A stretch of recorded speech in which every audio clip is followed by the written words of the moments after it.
3차, 4차 방정식의 인수분해의 보편적인 해법은 뭐다? 인수정리와 조립제법을 이용한다. 우리가 아까 얘기했었죠? 너란 녀석을 내가 뭐라고 부를래? 좌변을 fx라고 부를래. 해서 저기다 다시 쓸게요. 우리의 fx를 뭐라고 부르겠다? x의 4제곱 마이너스 5배의 x의 세제곱 플러스 5배의 x의 제곱 플러스 5배의 x 마이너스 6이라고 불러준다면 여기다가 숫자를 집어넣어서 0이 되는 값을 찾아주는 거죠. 그럼 여기서 이제 숫자를 넣어봤더니 1을 한번 넣어봤어요. 1 넣으면 얼마예요?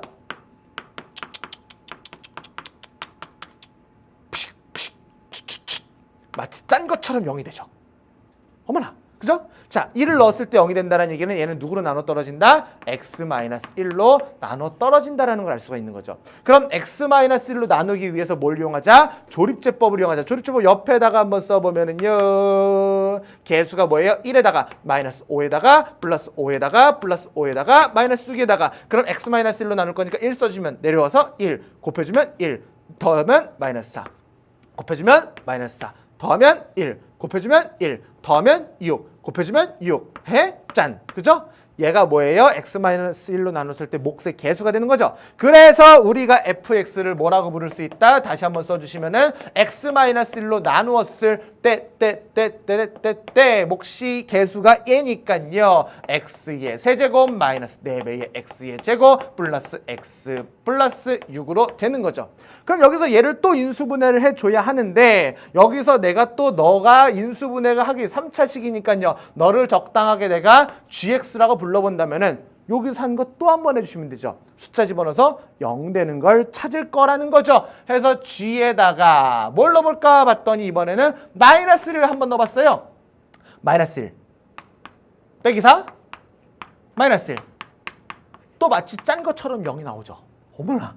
그죠? 아, g-1이 0이 된다는 거는 gx는 누구로 나눠 떨어진다? x 플러스 1로 나눠 떨어진다는 거죠. 그러면 gx의 개수가 여기 있으니까 와, 조립제법을 이렇게 재활용해주면 되겠죠. 쓴 거를요.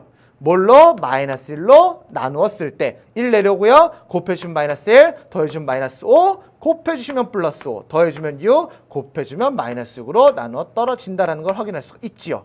그래서 gx를 뭘로 나누면은 x 플러스 1로 나누면 gx가 x 플러스 1에 그것으로 나눈 몫이 뭐예요? x제곱 마이너스 5x 플러스 6이 나오는 거고 이게 gx였으니까 그 앞에다가 x 마이너스 1 하나 붙여주시면 그게 우리의 fx였다라는 거죠.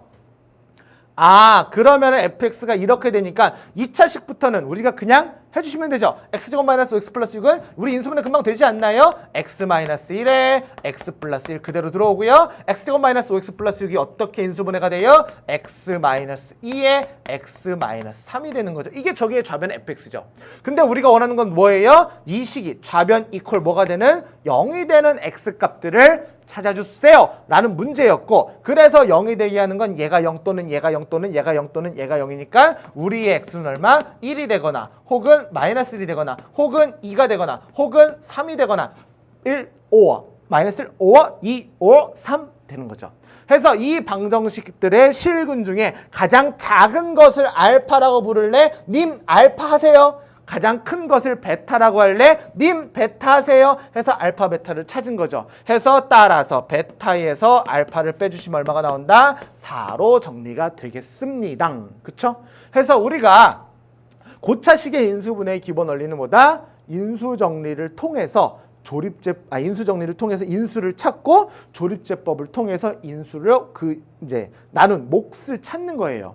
그러니까 고차식의 인수분해 뭐하니? 그럼 대부분 조립제법으로 해요 라고 하는데 조립제법은 나누기 스킬이거든요. 인수정리와 조립제법을 이용해서 한다라는 게 사실 좀 더 맞는 표현이라는 거죠. 물론 조립제법으로 해요 라고 하는 말이 뭐 아주 틀린 표현은 아니나 조금 더 정확하게 알고 넘어가죠. 조립제법은 나누는 연산하는 스킬이고요. 인수정리는 인수를 찾아내는 스킬이거든요. 이 두 가지를 같이 해서 인수분해를 하는 거죠.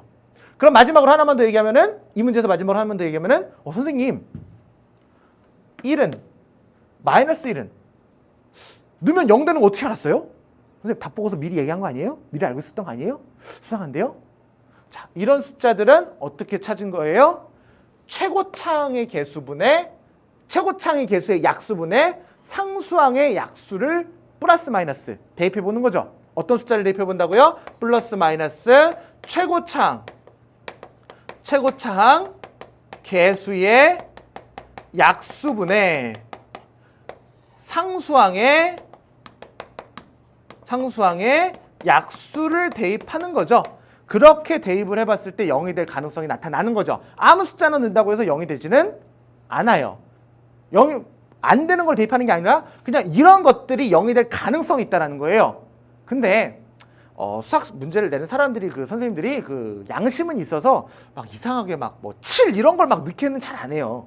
양심은 있어서 플러스 마이너스 1, 플러스 마이너스 2, 플러스 마이너스 3 이런 것들을 넣으면 0이 되게끔 대부분 문제를 주거든요. 자, 근데 이 얘기를 왜 하는 거냐면은 예를 들어서 여기의 개수가 3이에요. 여기 상수항이 3이라고요. 그러면 얘 같은 경우는 1의 약수부 1밖에 없죠. 분의 3의 약수는 1, 3밖에 없으니까 이 식 같은 경우는 x자리에다가 2를 넣으면은 0이 절대 나올 수가 없어요. 0이 될 수 있는 가능성은 얘네들밖에 없거든요. 근데 여기가 3이면은 이 x에다가 2를 넣으면 0이 절대 될 수 없는데 2를 대입해서 막 계산을 하고 있어요. 시간 낭비라는 거죠. 그런 걸 방지하기 위해서 알아두자라는 거예요. 반대로 얘가 2면은 여기다가 0을 넣으면 3을 넣으면 x자리 3을 넣으면 절대로 0이 될 수가 없어요. 계산해보나만 하거든요. 될 수 있는 가능성은 누구밖에 없다? 이거밖에 없다. 선생님 왜 이거밖에 없어요? 기억이 잘 안 나시면 복습하셔야 됩니다. 책 꺼내서 복습하셔야 돼요. 거기까지 선생님이 얘기하기는 시간이 너무 오래 걸리고요. 그래서 내가 이걸 알고 있나 모르고 있나를 짚고 넘어간다라고 생각해 주시면 되겠습니다. 넘어갈게요. 13번, 14번 세트형 문제인데요. 자, 다음 세트 문제. 이차함수 fx가 x제곱 마이너스 2ax 플러스 5a의 그래프가 꼭지점을 A라고, 라지 A라고 하고요. 라지 A에서 X